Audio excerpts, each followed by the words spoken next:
Okay, we'll call the meeting to order. Roll call, everyone is in attendance. Marion. Here. Dashlet. Here. Bort. Here. Lautenbach. Here. Swetberg. Here. Meverden. Here. Pavic. Here. Schmidt. Here. Thank you. Okay, let's stand for the Pledge of Allegiance.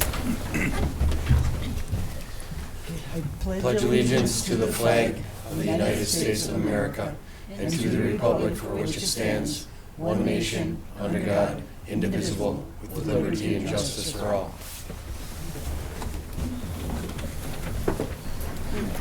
Could I get a motion to approve the agenda as submitted? So moved. Second. Okay, did you get those? I did. Okay, all in favor say aye. Aye. Opposed? Hearing none, the agenda is approved as written. Oh, hang on. Point of order, compliance with open meeting. Did I hear it? I don't think I heard Okay. it. Okay, this meeting is in compliance with the open meeting law. Thank you. Okay, sorry about that. Okay, the approval of the minutes from both the January 3rd and January 7th meeting. Could I get a motion for those? So moved. Second. Okay, we have a motion, a second. All in favor, say aye. Aye. Opposed? Abstained. Hearing none, the meeting minutes are approved as written. Okay, public comment. Is there anyone from the audience that would like to address the full council on anything? Is there anyone from the audience that would like to address? Okay, one last chance. Okay, hearing none, we're moving on to consideration of bills. Everybody should have seen a copy of them. Could I get a motion to approve the bills as submitted, or if there's any questions on them? I'll move to approve. Okay, we have a motion to approve payment of the bills. Is there a second? I'll second. Okay. Do you need a roll call on that one? Yes. Okay. Meverden. Yes. Schmidt. Yes. Dashlet. Yes. Marion. Yes. Lautenbach. Yes. Burr. Yes. Pavic. Yes. Swedberg. Yes. Okay, that motion carries. Committee reports. Are there any questions about any of the committee reports? Scott, do you want to clarify on the PPP? Because there was 2 sets of dates for the next meeting.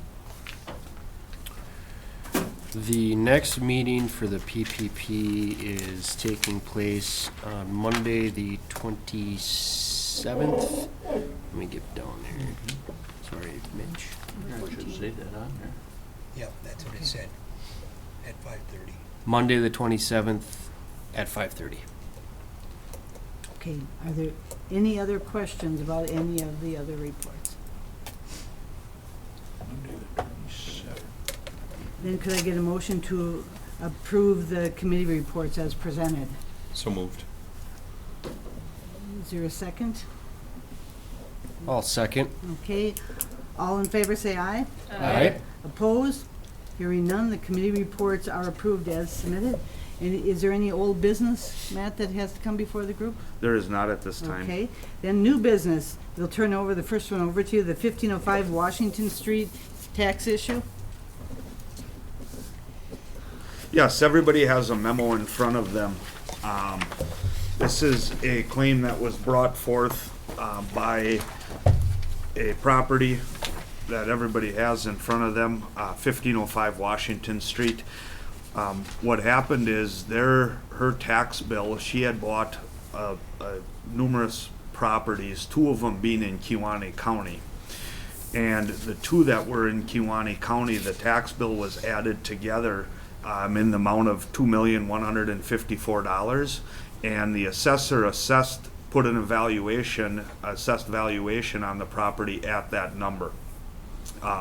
She then brought a claim to the city saying, you have 2 properties evaluations put together, my taxes are not correct, okay?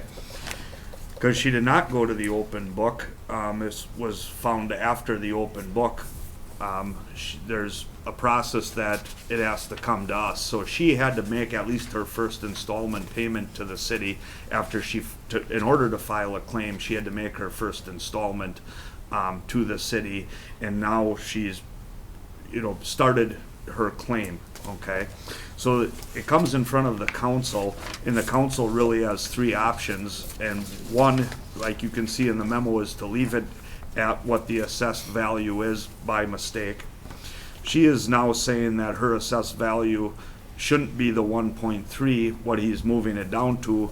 Her feeling is it should be the 1.24. Mike Mulver is concurring with the city and saying the purchase price and what the evaluation should be set at should be the 1.32. All right.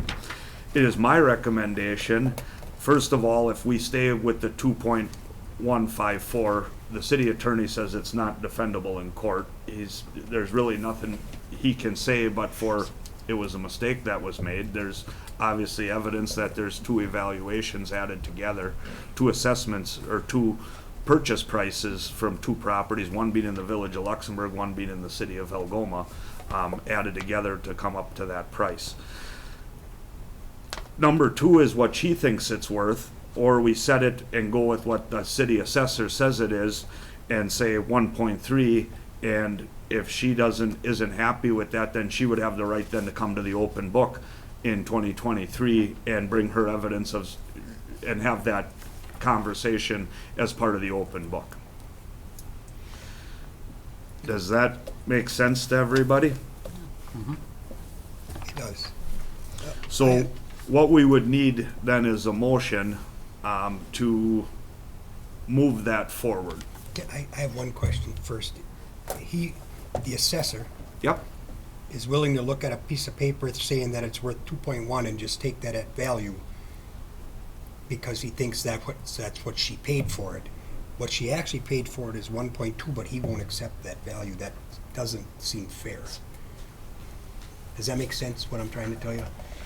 He should have assessed it at the 1.3 if that's what it's worth the first time, no matter what that number was that she paid for it, is what I'm trying to say.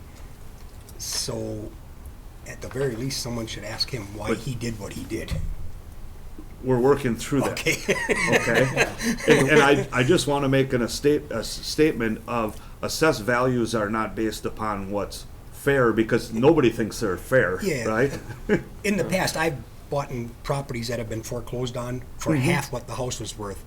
And he didn't go back and say, okay, you paid this is what you're gonna pay for taxes. They never He will. charged, exactly, so, I don't know if that seems fair. I'm not saying that she shouldn't pay the 1.3, but at the very least, he should be a little more, I agree with what Okay. you're saying. okay. And the 1.24 is based off of 21. The 1.24, she's saying that's what I paid for That's it. what she paid Why for is my evaluation not set at that? Oh. He's Okay. saying the evaluation should be set at 1.3. Yeah. Well, I never pushed it, but I was always told that for 1 year, that she could, if she actually paid 1.24, that she could force us to tax her at 1.24. I don't know if that's true, but that's what I was told Well- when I bought properties. I just never pursued it. I don't know if it's a true statement, so, I think the best thing, or it's gonna be my advice, is I'm not an assessor. I think that we should bring it, but let it go with what our assessor is recommending. And if she's not happy with that, let it go back to the open book, and she can bring her sure. substantial evidence in to say why she feels like it should be at this and not at that. No. And that adjustment can be made in front of the board of review at that time. Instead of us making a decision and saying. Because we're not qualified. I agree, Well, 100%. we're not the board, we're really circumventing the board of review. Obviously, we have to do this in this case, Yeah. but by going with any one of these three, going outside of any one of these three, we're saying we have reasonable to say this number versus that number. Well, wouldn't, if we did accept her purchase price as the assessed value in 2021, aren't you kind of opening up a can of worms for anybody that purchased a property in 2021 that went into the reassessment in 2022, coming back and saying, we No. Right? It's an unfortunate event, but I mean, just. It is. I would say that I'd formally make the motion to go with the option 3. which is staff and the assessor's recommendation to evaluate at 1.32, and if and when there's any discrepancies or would like to go to the review board, they can do so. I'll second that. Okay. You have a motion and a second. Matt, would you do a roll call on that? I will. Paddock, Yes. Schmidt, Yes. Swedberg, It's you. Wait, Yes. Bohr, Yes. Dashlet, Yes. Marion, Yes? Lautenbach, Yes. Meverden. Yes. Okay, that motion passes. Okay. The next item is a proclamation number 2023-01, Arbor Day in the city of Algoma. Whereas in 1872, J. Sterling Morton proposed to the Nebraska Board of Agriculture that a special day be set aside for the planting of trees, and whereas this holiday called Arbor Day was first observed with the planting of more than 1 million trees in Nebraska, and whereas Arbor Day is now observed throughout the nation and the world, and whereas trees can reduce the erosion of our precious topsoil by wind and water, cut heating and cooling costs, moderate the temperature, clean the air, produce life-giving oxygen, and provide habitat for wildlife, and whereas trees are a renewable resource giving us paper, wood for our homes, fuel for our fires, and countless other wood products, and whereas trees in our city increase property values, enhance the economic vitality of business areas, and beautify our community, and whereas trees, wherever they are planted, are a source of joy and spiritual renewal. Now therefore, I, Virginia Haskey, Mayor of the City of Algoma, do hereby proclaim April 28, 2023 as Arbor Day in the City of Algoma, and I urge all citizens to celebrate Arbor Day and support efforts to protect our trees and woodlands. And further, I urge all citizens to plant trees and promote the well-being of this and future generations. Adopted this 6th day of February 2023. Okay, thank you for reading that. Okay. The proclamation goes forward for that day. The next item is Robert E. Lee and Associates, the Comprehensive Engineering Services. Yes, so this was brought to everybody at Finance and Personnel. This would be to accept Robert E. Lee's engineering for the city of Algoma in 2023. So I think everybody has a copy of that in front of them. They've been our engineering firm here. This will be their 4th year. Yes, I believe their 4th year with the city. That we would continue those services. There's no financial ties to this. Everything is based on their job. We don't own, we don't pay it, just to have them as a firm. We pay them on every job. They give us a price that we always add into, like our 2023 street and utility project. They'll provide a price. As things progress through the year and we do different things, we always get a quote from them for their engineering approximate dollars.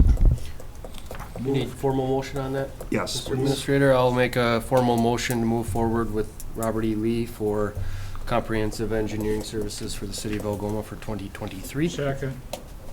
Okay, we have a motion and a second. All in favor say aye. Aye. Opposed? Hearing none. The motion is approved. Okay, the parking signs in the downtown district.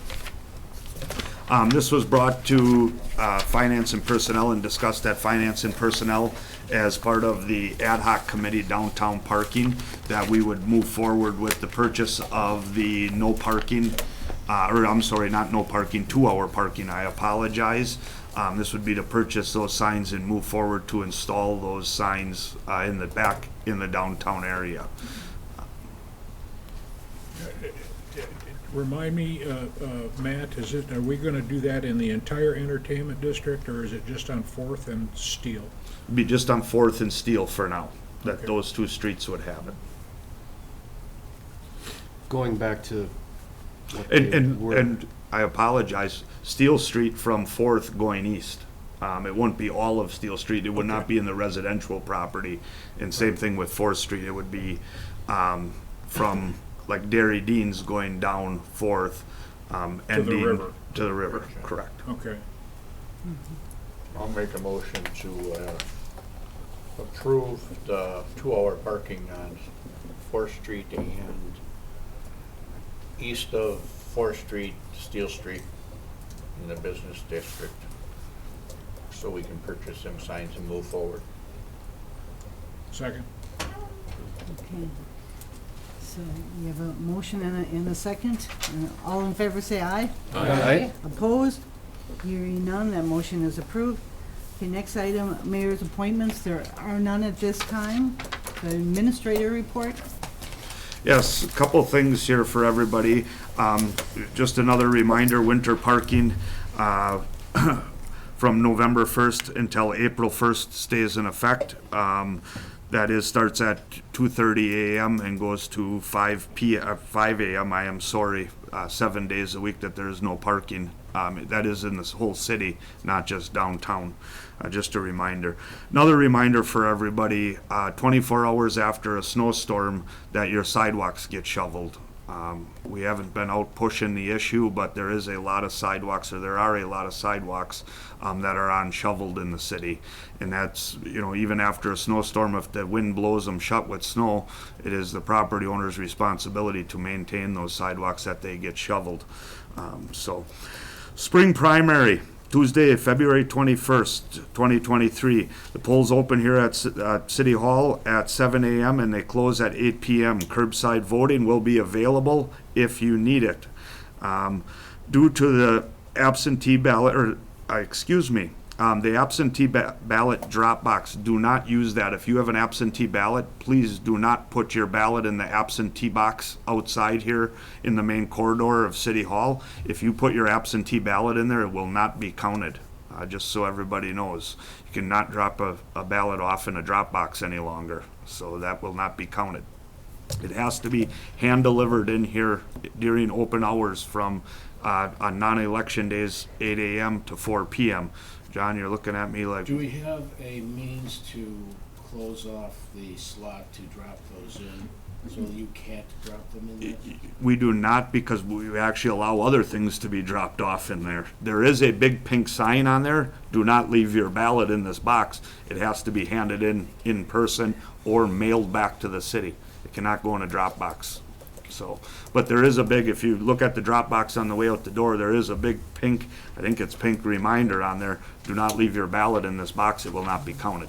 So, the following meetings have been moved to accommodate the election. Parks and Recreation, Monday, February 13th at 5:30 p.m. at the Youth Club. The Library Board, Tuesday, February 21st at 4 p.m. in the library meeting room.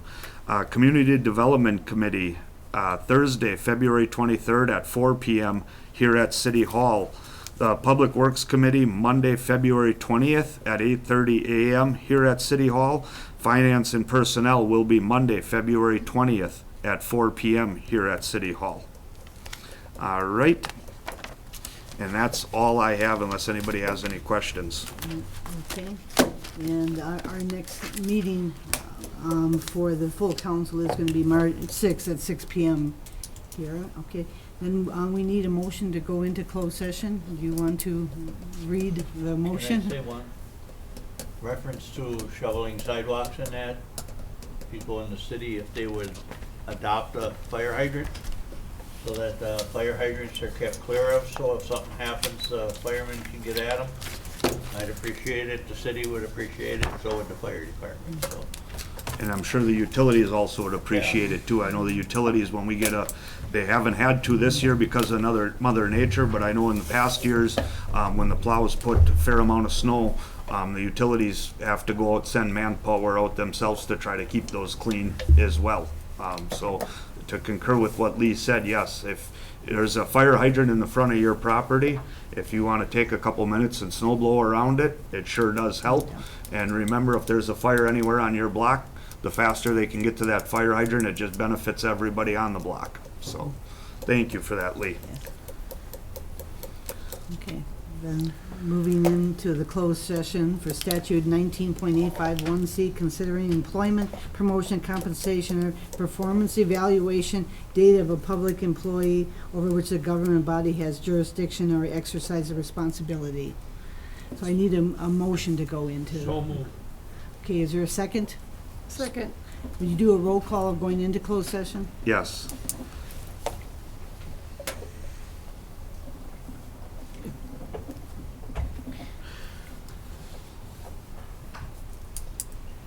Meverden, Yes. Paddock, Yes. Dashlet, Yes. Swedberg, Yes. Burr, Yes. Lautenbach, Yes. Schmidt, Yes.